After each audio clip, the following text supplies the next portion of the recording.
சீரியல்களின் full எபிசோடுகளை Sun டிவியில் ஒளிபரப்பான உடனே எக்ஸ்க்ளூசிவாக சன் நெக்ஸ்டில் மட்டும் ஃப்ரீயா பாருங்கள். சௌந்தர்யா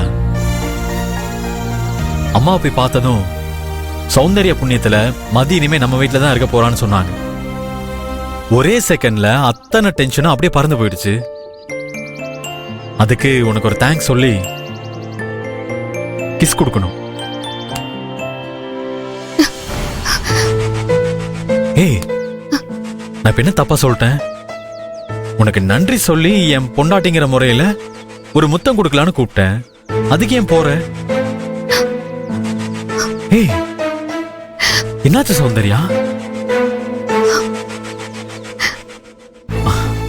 நம்ம குடும்ப ஒற்றுமைக்காக நீ எடுக்கிற ஸ்டெப்ஸ் எல்லாமே ரொம்ப அப்ரிஷியேட் பண்ற மாதிரி இருக்குன்னு அப்பா அங்க புகழ்ந்து தள்ளிக்கிட்டு இருக்காரு. நீ என்னடானா? இல்ல சூர்யா, உங்க தங்கச்சி என்னால புரிஞ்சுக்கவே முடியல. ஏன்? நான் உங்க தங்கச்சி நல்லா இருக்கணும்னு நினைச்சுதானே அம்மா கிட்ட போய் பேசினேன். ஆமா, ஆனா அத அவங்க புரிஞ்சுக்காம என்ன கேவலமா பேசிட்டாங்க. மதி அப்படி என்ன பேசினா? உங்க அண்ணனுக்கு நீங்க ஏதாவது செய்ய நினைச்சா அவருக்கு தேவையானது எங்க அம்மா கிட்ட தனிப்பட்ட முறையில நீங்க பேசி வாங்கி கொடுத்துட்டு போக வேண்டியதானே. இதுல எதுக்கு என்ன இழுக்கிறீங்க? நல்லது செய்ய நினைச்ச ஏன் மேல அண்ணியே இவ்ளோ வெறுப்ப கொட்டணும்? அவங்க மனசுல என்ன இருக்குன்னே தெரியல, யாருக்குமே தெரியல. இங்க பாரு சௌந்தர்யா, அம்மாவுக்கு தெரிஞ்சிருக்கும். அப்படி தெரியலையே சூர்யா. அது இனிமேதான் நமக்கே தெரியும். யாரோ மேல இருக்கிற கோவத்தை மதி ஓ மேல காட்டிட்டா. அவளுக்கு யார் மேல கோவம் இருக்குன்னு அம்மா சீக்கிரம் கண்டுபிடிச்சு அவளை கொஞ்சம் கொஞ்சமா சரி பண்ணிடுவாங்க. சௌந்தர்யா, இந்த வீட்ல இதை விட பெரிய பெரிய பிரச்சனையெல்லாம் வந்திருக்கு. அம்மா அதெல்லாம் சாதாரணமா தீர்த்து வச்சிருக்காங்க. இதெல்லாம் அவங்களுக்கு பெரிய விஷயமாவே இருக்காது. மதி திட்டினத தயவு செஞ்சு மனசுல ஏத்திக்காத. இதோட அதை மறந்துட்டு எப்பவும் போல அவகிட்ட பேசி பழகு. அப்பதான் பொங்கலுக்கு கெஸ்டா வந்திருக்கிற எல்லாரையும் நீ நல்லபடியா உபசரிக்க முடியும். ஓகே?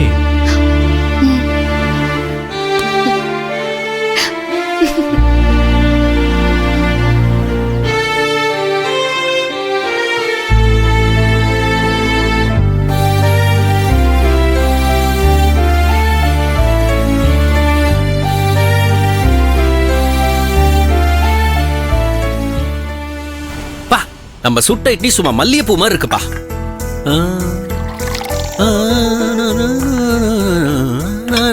அண்ணா, டிஃபன் யாருக்கு எடுத்துட்டு போறீங்க? மதி தங்கச்சிக்கும் கதிர் மாப்பிளைக்குமா? சரி கொடுங்க, நான் எடுத்துட்டு. இந்த வேலைக்கு தான் இந்த வீட்டுல நாங்க 3 பேர் இருக்கோமே. அண்ணா, இத வேற யார்கிட்டயும் சொல்றதா இருந்தா என்னையும் சேர்த்து 4 பேர்னு சொல்லணும். எனக்கு இதுல எந்த சிரமமும் இல்ல, விருப்பப்பட்டு தான் கேக்குறேன், கொடுங்க. அண்ணங்கிட்டயும் அன்னிக்கிட்டயும் ஏதோ பர்சனலா பேச போறீங்க. பாசமா பேசிட்டு பரிமாறினா நீங்க சொல்றதெல்லாம் அவங்க கேட்பாங்க, அப்படிதானே? கொண்டு போங்க, கொண்டு போங்க. 4 பேரு, மறந்துடாதீங்க. 4 பேரு.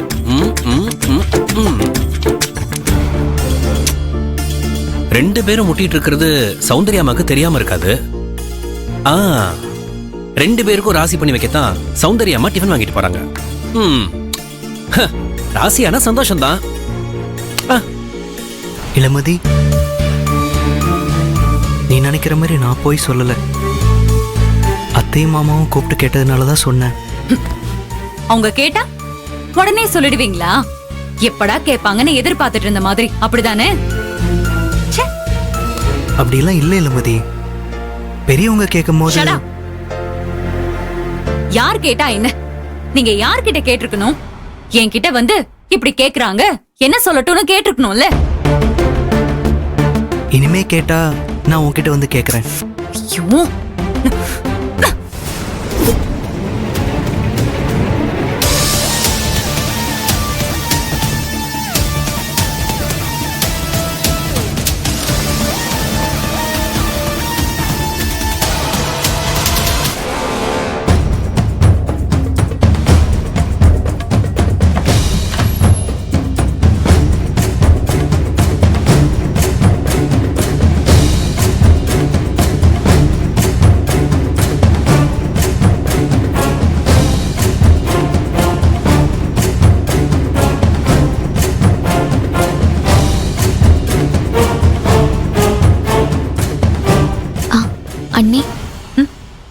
டிஃபன் இருக்கு.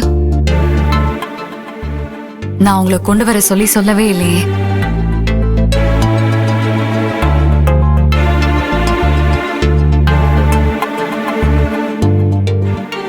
ஏன் ஒருத்திக்கு இதுக்கு 2 பிளேட்டு? வேணும்னா ஒன்னு எடுத்துட்டு. வேண்டாம், தங்கமணி வந்து எடுத்துக்குவா. சரி, வச்சிடுங்க. சாப்பிட்டுருங்க அண்ணி.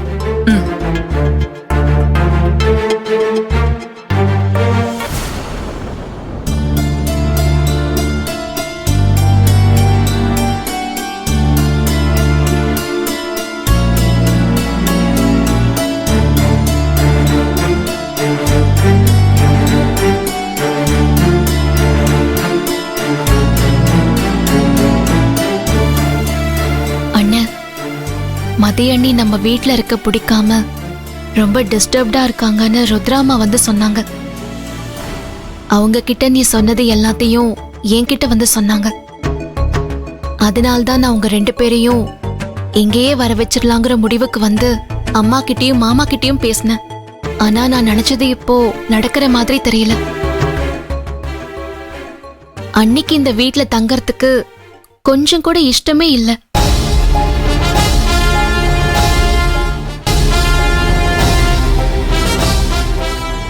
தலைப்பொங்கல் முடிஞ்சதும் அவங்கள நம்ம வீட்டுக்கு கூட்டிட்டு போய் நல்லபடியா பாத்துக்கோ.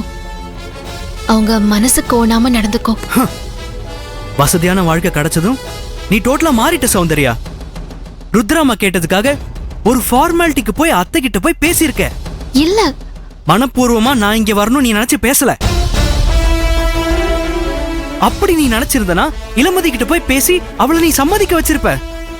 நீ தான் இளமதியும் நானும் இங்க வரக்கூடாதுன்னு முதலே முடிவு பண்ணிட்டியே.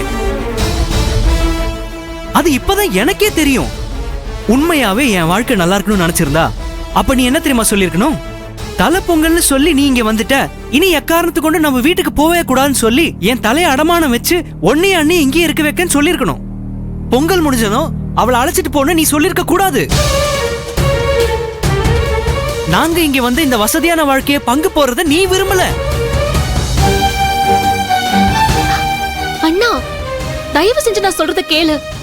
அப்படி ஒரு எண்ணம் எனக்கு இல்லவே இல்ல. நீயும் அண்ணியும் சந்தோஷமா வாழணும், அதுவும் இங்க வந்து வாழணும். நான் அததான் மனசார நினைக்கிறேன். ஏய், நடிக்காத. நான் நம்ப தயாரா இல்ல. அண்ணா, இப்ப இளமதி என்ன சொல்லிருக்கா? இங்கே தங்கறதுக்கு அவங்க அப்பா கிட்ட கொஞ்சம் யோசிச்சு சொல்றேன்னு சொல்லிருக்கா. எப்படியும் பொங்கல் முடியறதுக்குள்ள கண்டிப்பா சொல்லிருவா.